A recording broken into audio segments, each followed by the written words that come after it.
ongoing phenomena of beingness, unless our systems are organized on that principle, we will continue to perpetuate conflict. And what is, I think, so difficult is, how do you, like, when I think about myself, which that's basically all I do, I recognize that I'm continually stimulated by fear and desire, and sometimes this fear and desire is internally manufactured. I'll just start getting frightened about something that might have happened, or I'll get frightened about something that has happened in the past. Or desire, I should have this, I should have that, I want people to think of me this way. But I noticed that whilst these are sort of indigenous traits, fear and desire being sort of fundamental to human survival, to obviously fundamental aspects of human survival, these are also ideas that are promoted, stimulated, like a sort of an ever-present, almost pornographic objectification and sort of the titillation of sex, which is sort of, I suppose, changing somewhat because of identity politics. But even identity politics, to a point you made earlier, is about identification. And I can understand why people that are from oppressed, marginalised, neglected or ignored groups would want to assert that their identity is as valuable as any other identity, but I can sense that there isn't yet an emergent recognition that actually we are beneath the outward expression of ourselves is more important than the choices or otherwise that we use to express our outward self.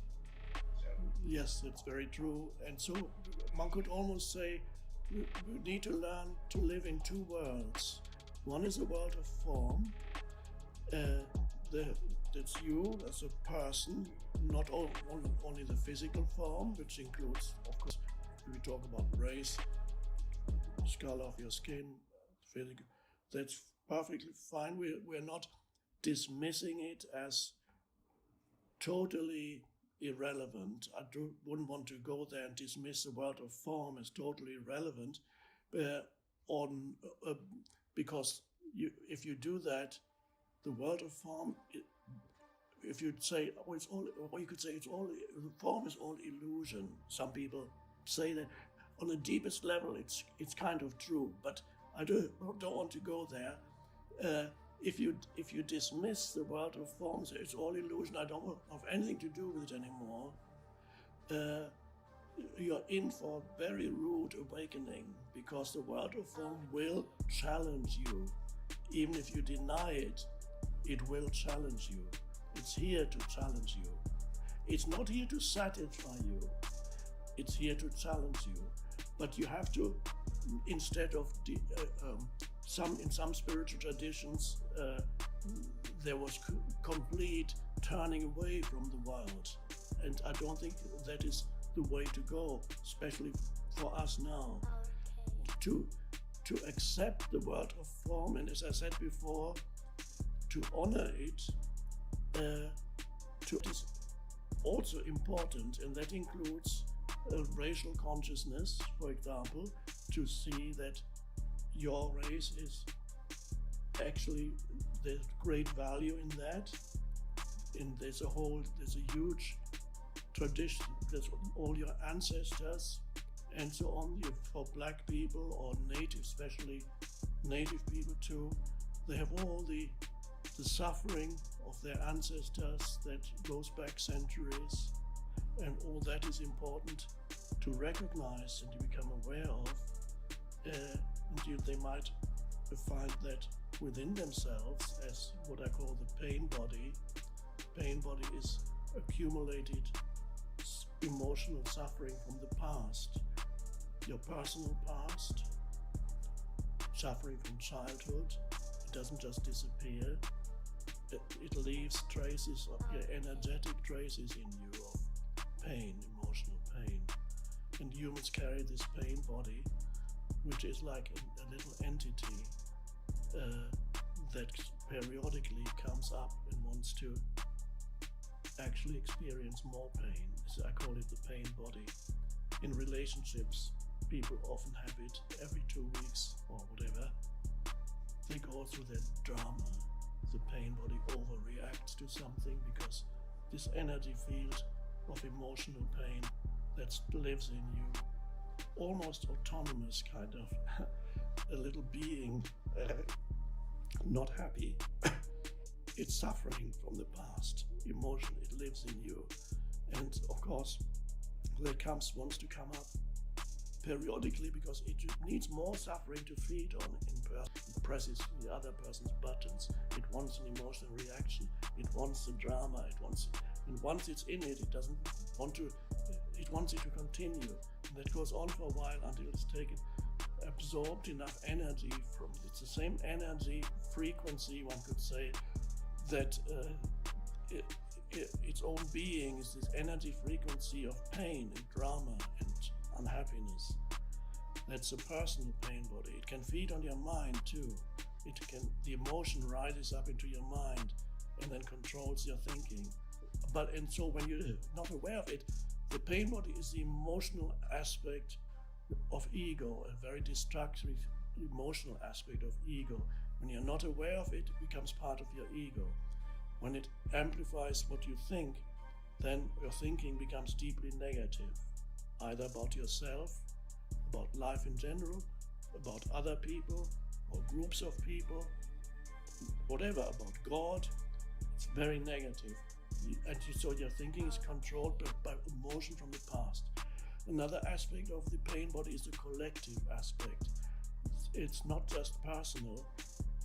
Every country has a certain energy field, which is the collective pain that has accumulated in the energy field of that country, the psychic energy field of the country. Some countries have a much heavier pain body than others. If you're sensitive, you can feel it when you arrive in a country. You step out of the plane. Well, nowadays you don't fly anymore, but anyway, you step out and you can already feel.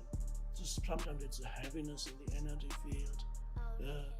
Countries like Germany and Russia have a fairly heavy pain body. I can always feel that when I arrive first, because there's been a lot of suffering in those countries, enormous suffering on a collective scale, both self-generated and also suffering that has come from elsewhere. In the case of Russia, the suffering created by first the Tsarist regime, then the Russian Revolution, then the horrible communist regime, then the invasion of Russia through Germany, and incredible suffering of millions and millions, dreadful, and the suffering inflicted by communism on Russian people, millions and millions died. Germany, everybody knows the suffering that's self-generated in part. Germans, the Holocaust, the wars, and so on. But this for spiritual awakening. I saw it, for example, I went to Russia a couple of years ago to give a talk. There's an enormous longing for spiritual awakening, because they know the suffering, they can feel the suffering. I've never been to Russia before. It's the biggest talk I ever gave in Moscow, 6,000 people. Never been there before. And in Russia, I could see when you walk in the streets or go into a shop, people very rarely laugh, smile.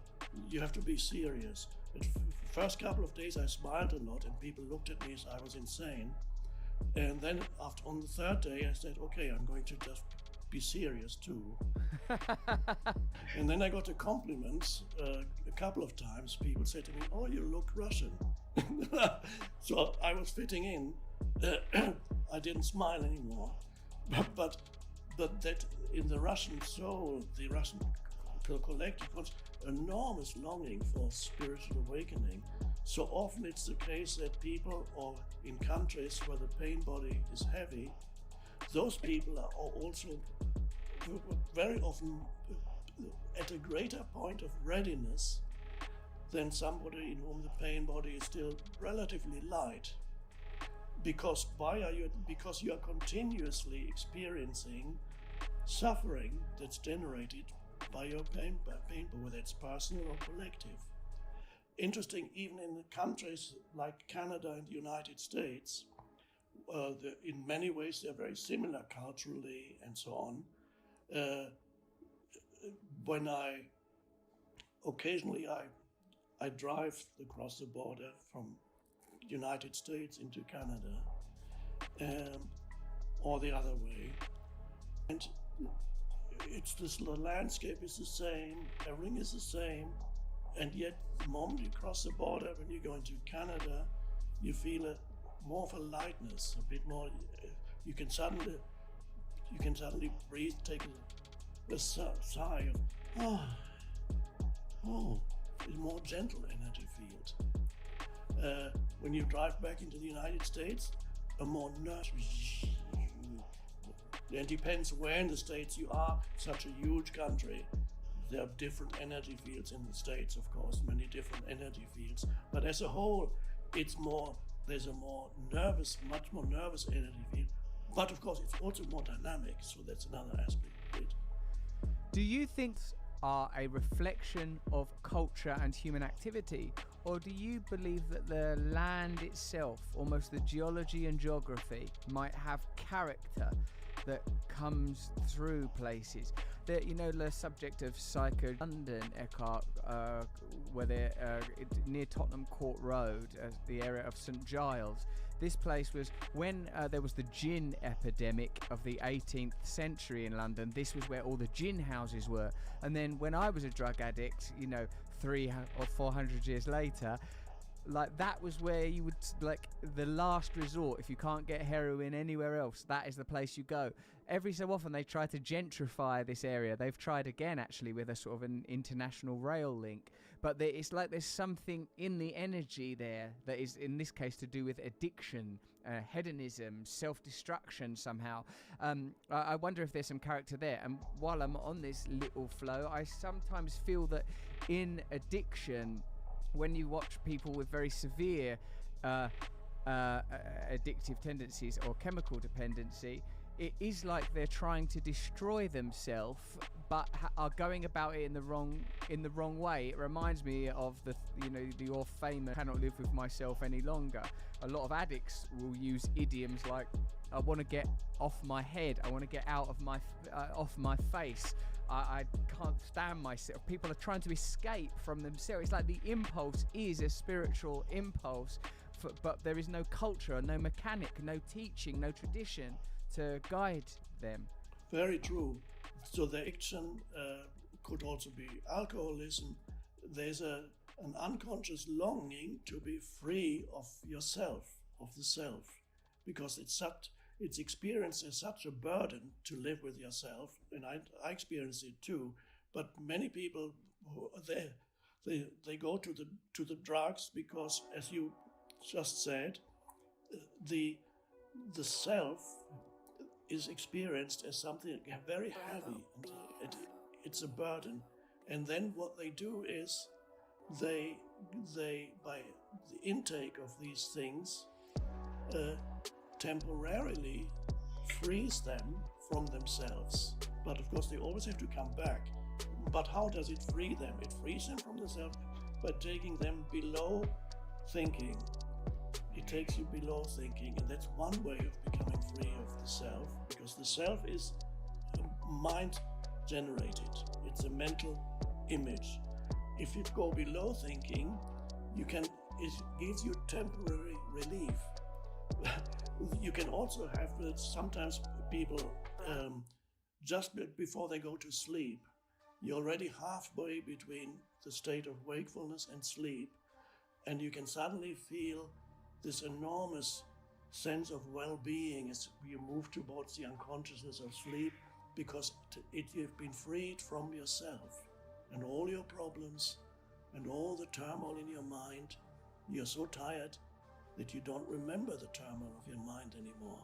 So you're falling below. This is one way of becoming free of thinking, is to fall below thinking. But that is not the way for humanity. Is not destined to regress to a pre-egoic state, to a pre-state. That's a wonderful state for animals and nature to be in. But for us humans, our destiny is to rise above thinking.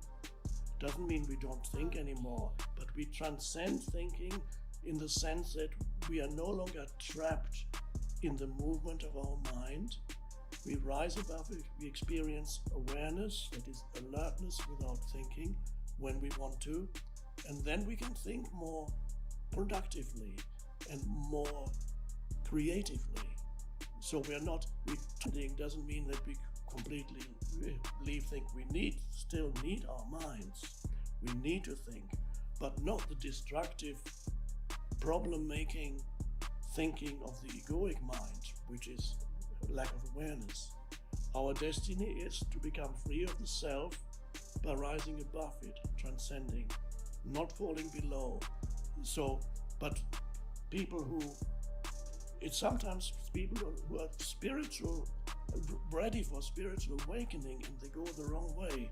They feel the heaviness of the self, but nobody has taught them that it is possible to rise above instead of having to fall below thinking, before the thinking mind. So our destiny is to rise above. And then we don't need all those things anymore that take us below the thinking mind. I tried a few drugs because sometimes, some years ago, people ask me questions sometimes. So I thought, in order to answer the questions about drugs, I need to try some, because what can I say if I've never taken them? So I tried, of course, pot when we were in Amsterdam. and I can see what it does to people. They smoke, and you can feel that kind of wooziness coming over you. And then it was good to experience it.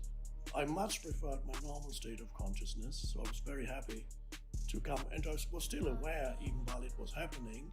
I thought, I don't need this again. I know what it's like. I also tried acid, LSD, on another occasion many years ago. And again, because I needed to know what people were talking about. And what I experienced was an enormous amplification, for example, of sensory perception, as if everything was shouting at you. Every sense is enormously amplified. The sense of smell, of touch, visual things. I was looking at the wall, and the wall was alive. It was throbbing. The wall went boom, boom, boom. And everything, the water had a certain smell to it. Everything was amplified. The world was shouting at me. And of course, I didn't experience it as particularly pleasant, but I know why some people feel drawn to it, because it cuts out your thinking mind, because the experience is so overwhelming that the whole conceptual mind stops. So it can give a person a glimpse of what it also, sometimes you see the miraculous nature of simple things. You hold up a glass of water or something, you say, it's just so amazing. And it is. Ultimately it is amazing.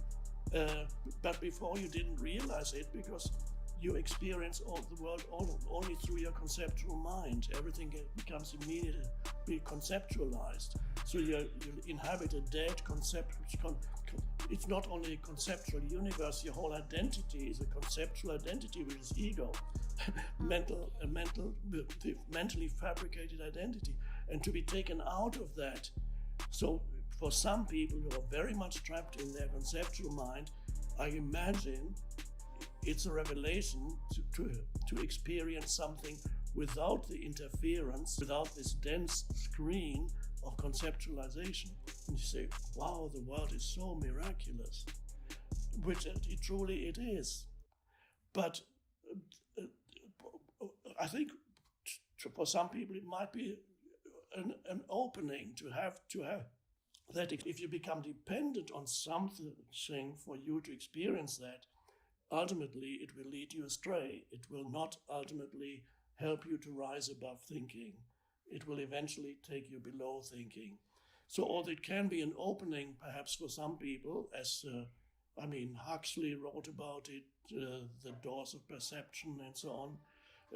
It can be an opening, but once you know the state of presence, it's so much more beautiful and alive than anything you could experience through any kind of substance. And so again, I never needed to experience it again, but now at least I can answer questions when people ask me, is LSD like this or that? I say something about it.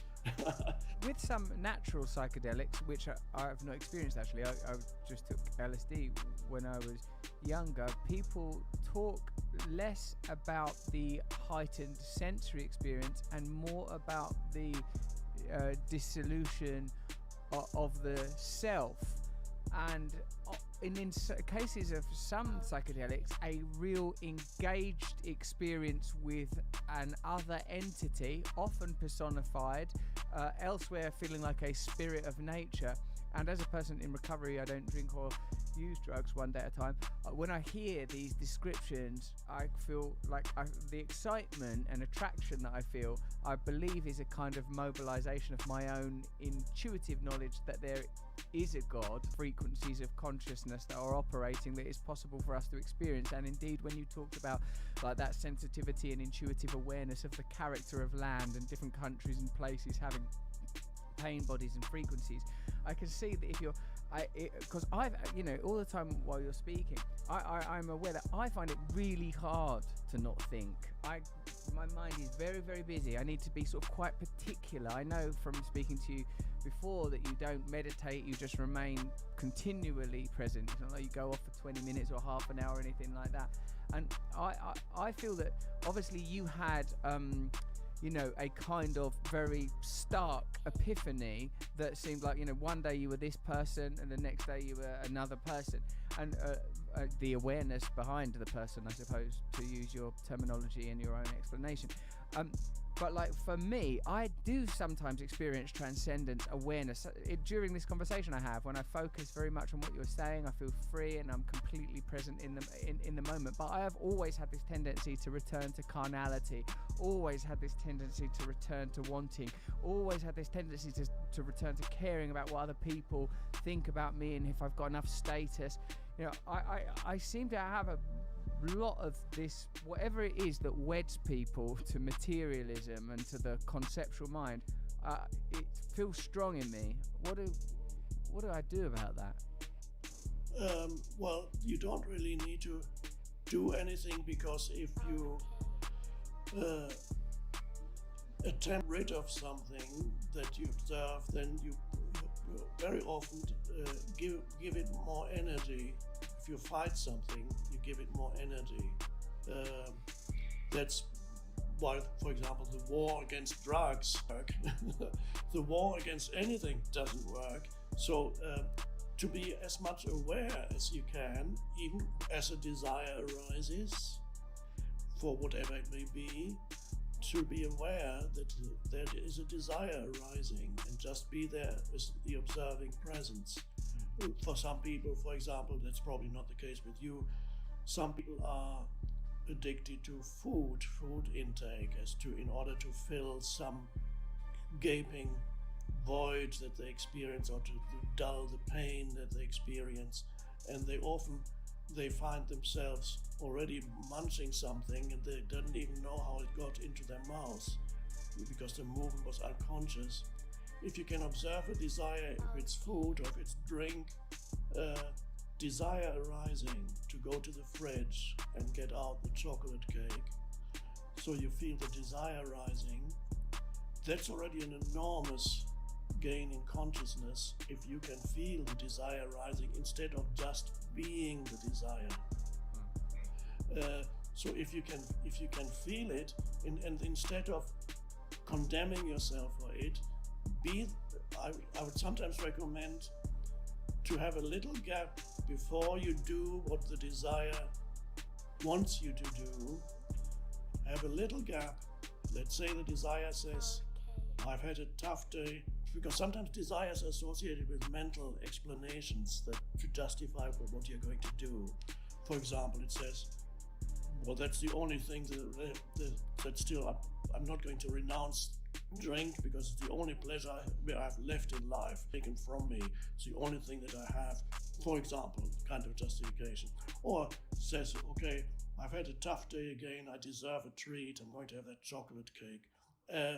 That's fine. So if you can observe, not only the desire can exist on purely energetic level as a longing, a pull, it can also at the same time exist on the level of verbalization in the mind. It could justify why you deserve it, why you need it, why you want it. And you can, if you can observe that and just delay it for a couple of minutes before you actually do it, instead of wanting to completely suppress it, give it a couple of minutes or so to simply observe the energy behind that desire, or to observe what your mind is saying, to just be with it. That increases your consciousness, your awareness grows through it. And even perhaps it's still so strong that you still do it, but at least there's still an awareness there. You're no longer totally in the grip, and then not fall into the mistake of condemning yourself afterwards, because that's ego too. If you condemn yourself, as you see, I'm not good enough, you can't, because, self-talk, many people have self-talk in their head, they talk to themselves. Either they say I or they say you. They have two people that argue with each other. So it says, so why can't you see all your spiritual practice is useless, you can't do it, you always fall back to the same, you're no good. And then the other one says, yeah, but I can't help it, I deserve a little bit of pleasure, what's left? It's all the mind talking.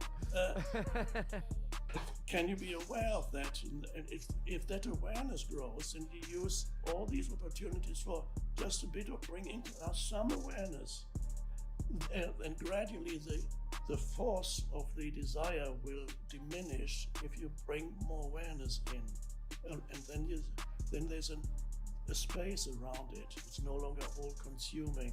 Now, of course, there are some drugs that are so destructive that heroin, for example.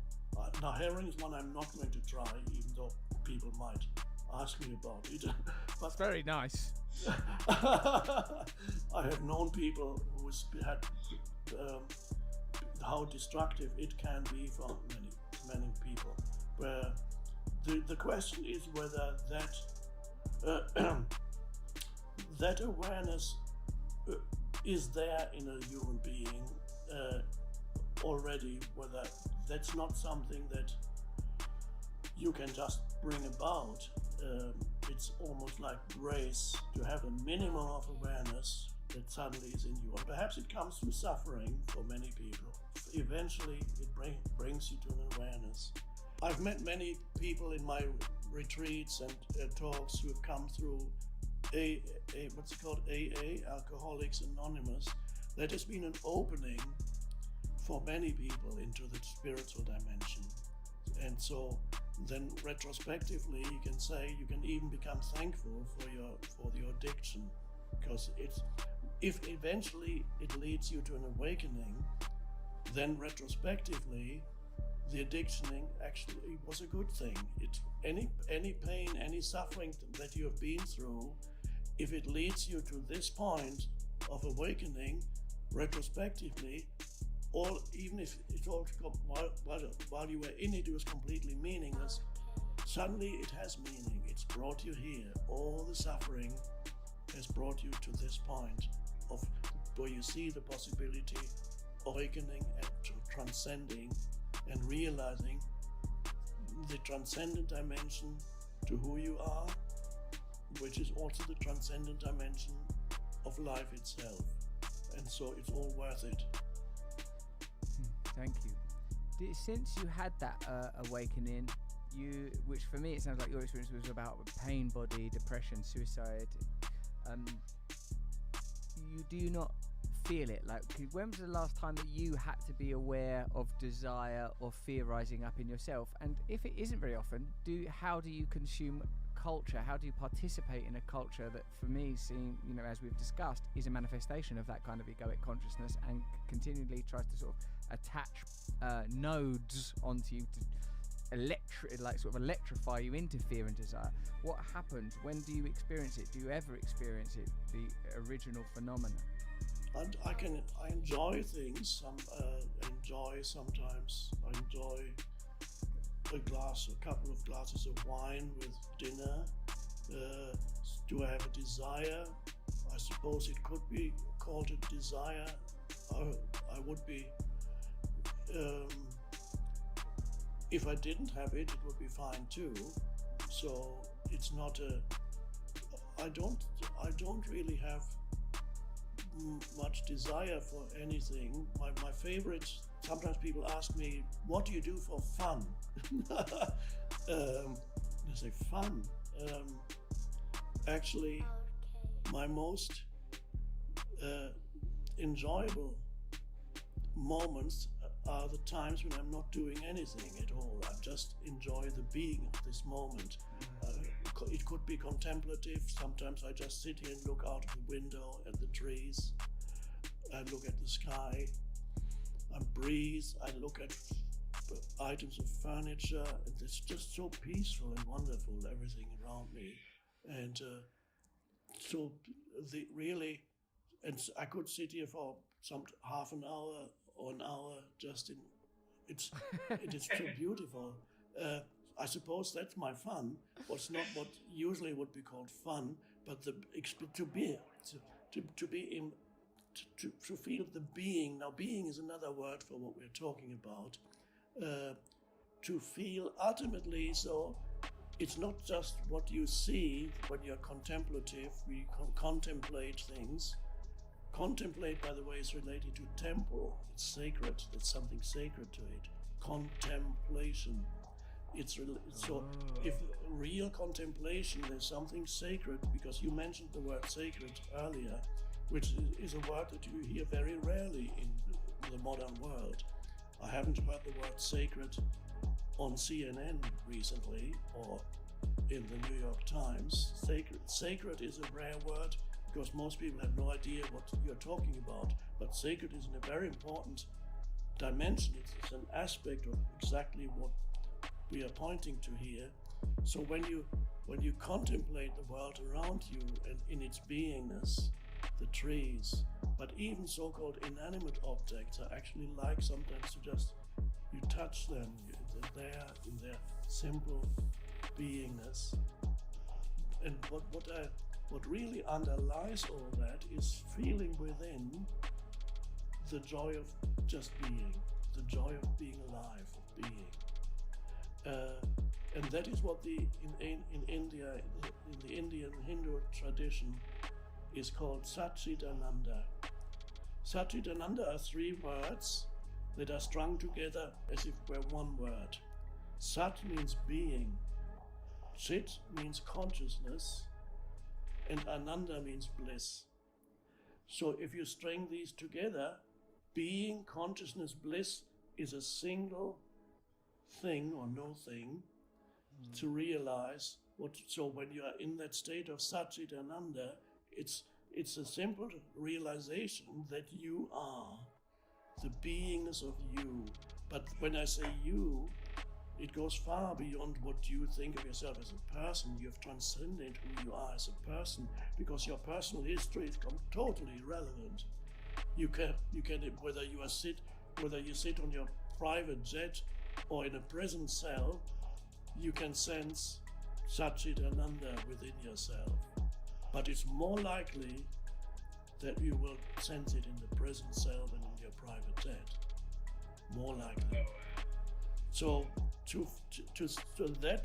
that is the deepest joy. I find the deepest joy then in the beingness, beingness. So because we could divide again what we are talking about, the two dimensions, we could use the terms doing and being. These are the two aspects of life. The doing is to do with, because time is needed to do anything. You need future to do anything. You need it.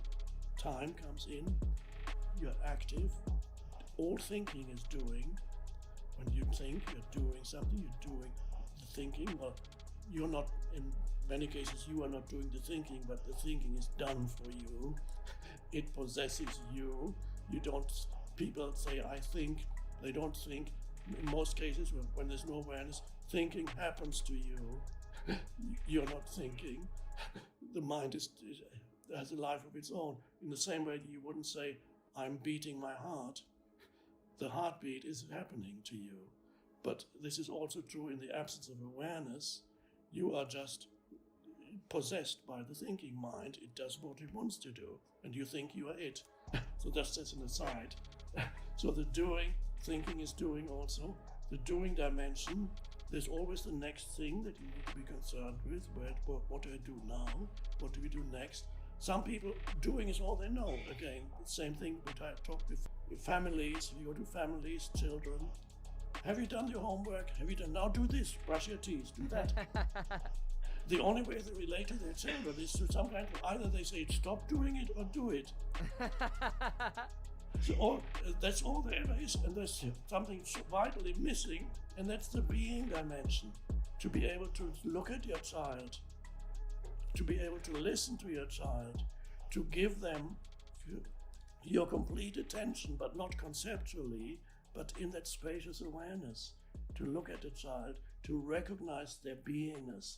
But only that is only possible if you recognize your own beingness, and then you recognize the child's. Now, the children, they know when that is not there in the family, in the home, in the family. They realize unconsciously that something is missing, because you only operate on the level of doing, and then as they grow up and then they reach 13 years old, often they become more and more unhappy.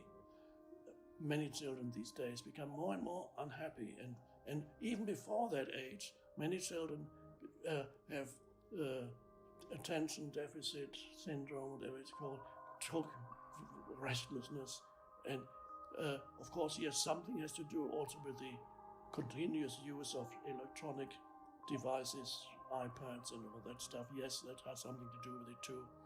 But there's also the lack of the being dimension in the home environment, in the parents, because ultimately the child has never been recognized. That's for who they are in the depths of their being. All interaction has been taking place on the level of doing, which is a level of mind. Of course, well-meaning parents, because they want to do the right thing for their children. but no matter how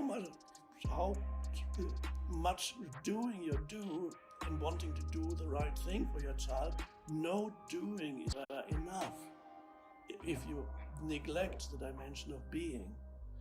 So that's essential. The two worlds, we need to have one foot in the world of doing and one foot in the world of being. Most of the world that we know is lost in the doing dimension, which means the transcendent, ultimately the sacred, the transcendent dimension is missing. And that's why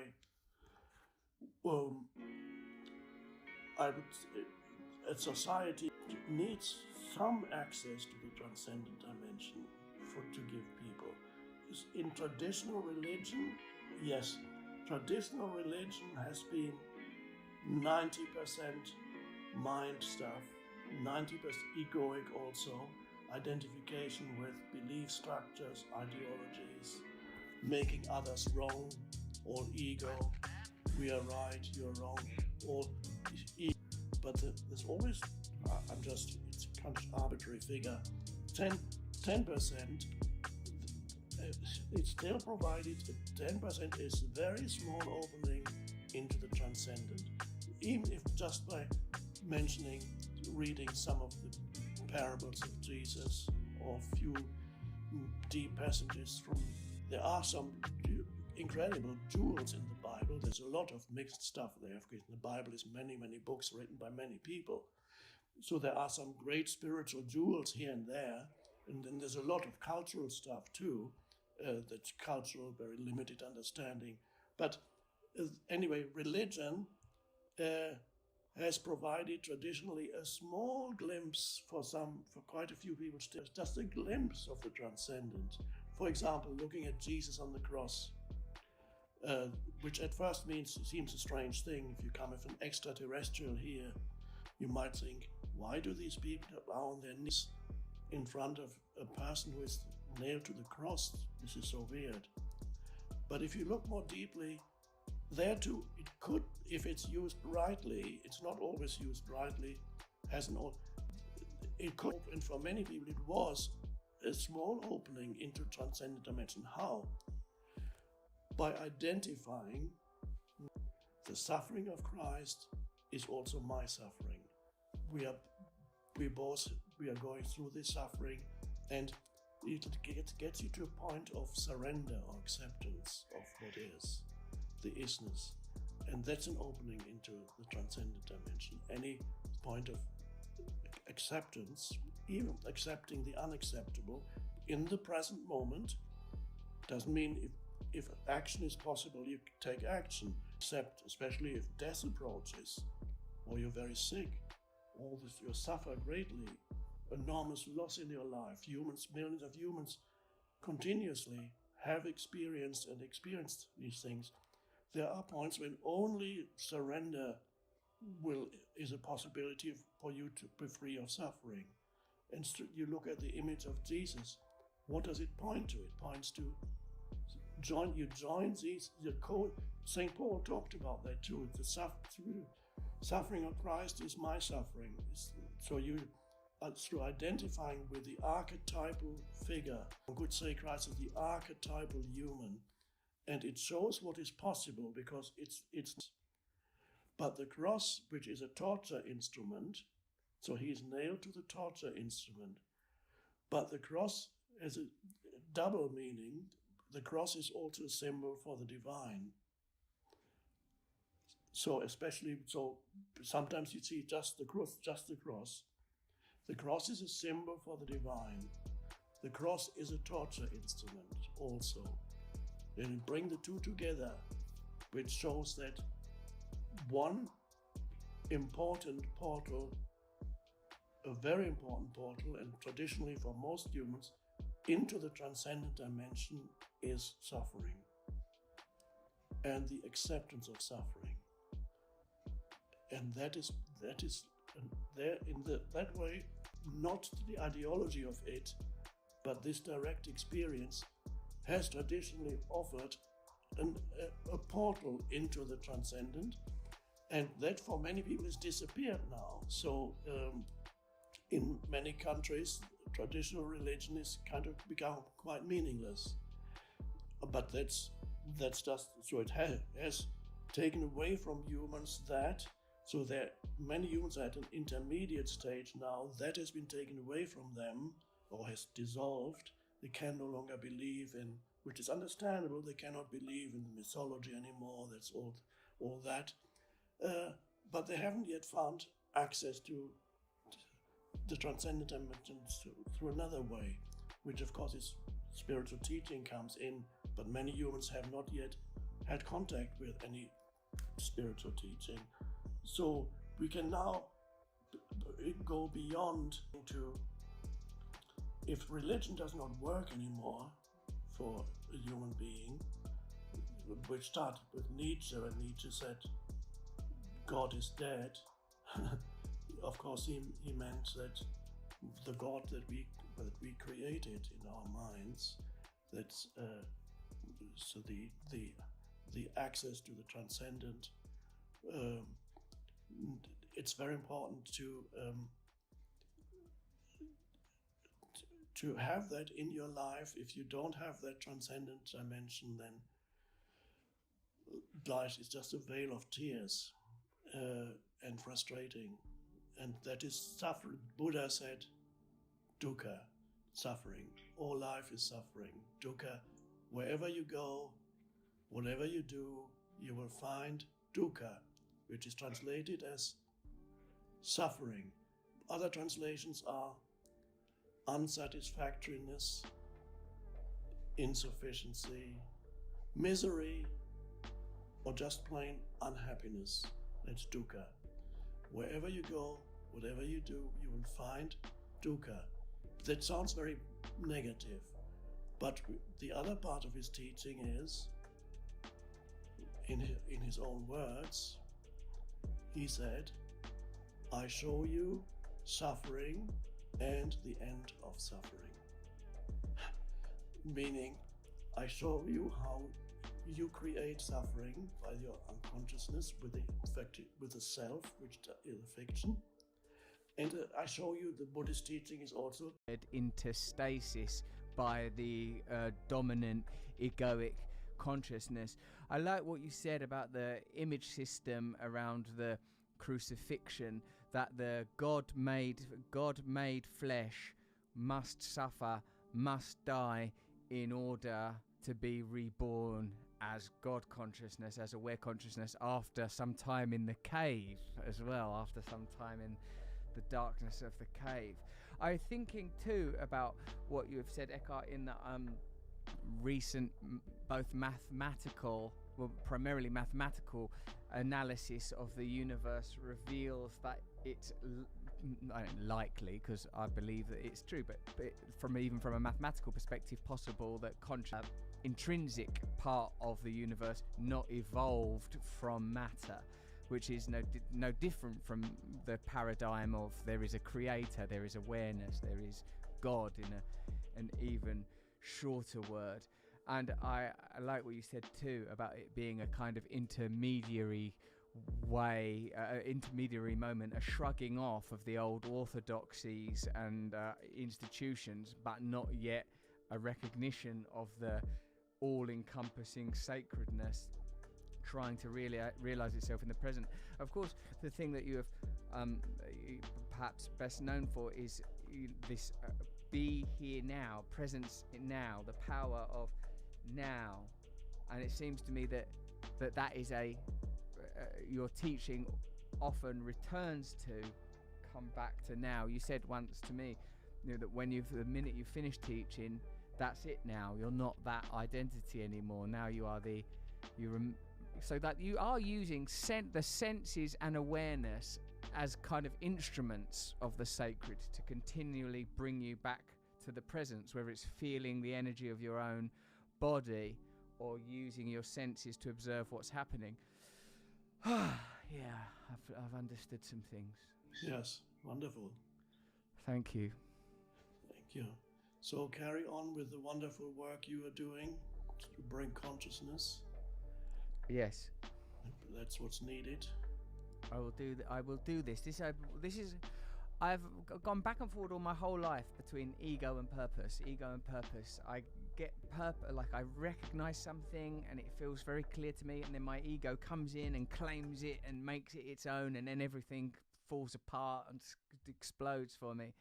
This time I'm very determined to, and very determined. I will just try to stay present and trust God. But thank you very much for showing me and showing everybody so much clear wisdom in such a simple, accessible, humorous and funny way. I do lots of stand-up comedy about you. I don't know if I've told.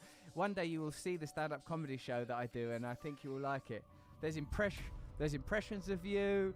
There's quotes from you. There's lots of things in my most recent show, so hopefully you will see that soon. Oh, thank you. Great. Thanks, Russell. Thank you, Eckhart. Thank you for spending so long. It's the longest podcast I think we've ever done. Thank you. Yeah. Well, wasn't that fantastic? I've learned a lot of life lessons there. Mostly just shut up and let Eckhart Tolle talk. I've I've created a pie chart of how much I was talking. It's represented by this little mouse poo in the corner here. The rest of it, that's Eckhart Tolle. What would you want other than Eckhart Tolle dispensing cosmic wisdom at an incredible rate? Go over to luminarypodcast.com to get more of these podcasts. Right, ta-ta, bye.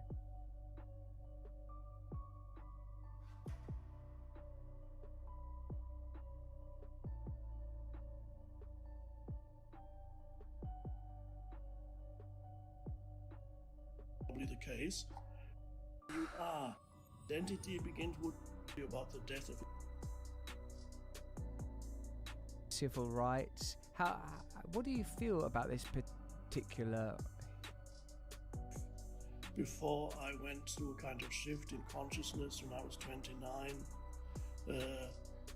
whenever something to some extent identified with the way you look, because the ego always seeks the most obvious thing. And I would have been very happy to be as handsome as you when I was young, but it was not the case. The dog is, and this is why most animals are more deep. There's nobody there other than the dream of thought, the phantom self.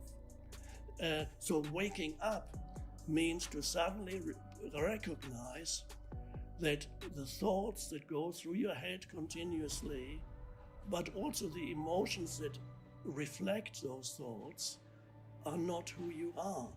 So even the first beginning of awakening, spiritual awakening, one could say, is to recognize that certain thoughts are continuously arising in your mind, and you, for a moment, you have stepped out of that, and you recognize it's a stepping back, one could say, or before your consciousness, one could say, was completely absorbed by these continuously arising thought forms, and you know how it is when people are in the grip of the stream of thinking that never stops except when you go to sleep, and you're hardly aware of your surroundings, and everything you see is you interpret through the screen of the conditioned mind, which is the ego. It's a very and this entity is ultimately a fiction, and so it is now coming back to adversity. When you are faced with some kind of adversity or challenge in your life, you look at the vastness of the sky, which is vast spaciousness. So the kingdom of heaven is the dimension of spaciousness. It's a dimension of consciousness that is possible to realize, and it's not hugely difficult. This is why then they asked Jesus, where is the kingdom of heaven? When is it going? My life was just falling apart in my mind. It was, I couldn't take it anymore. Complete chaos.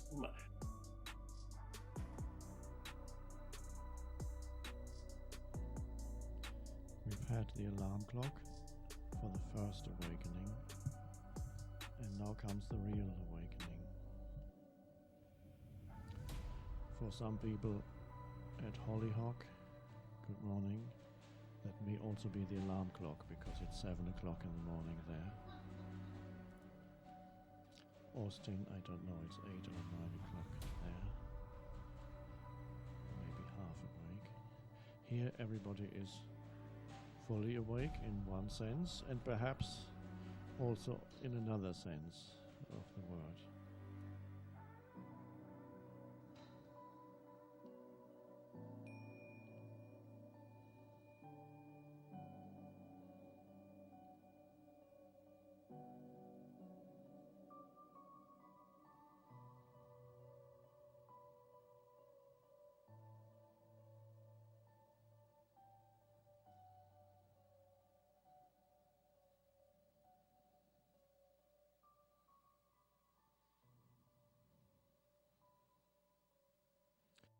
Questions, including some questions on the pain body.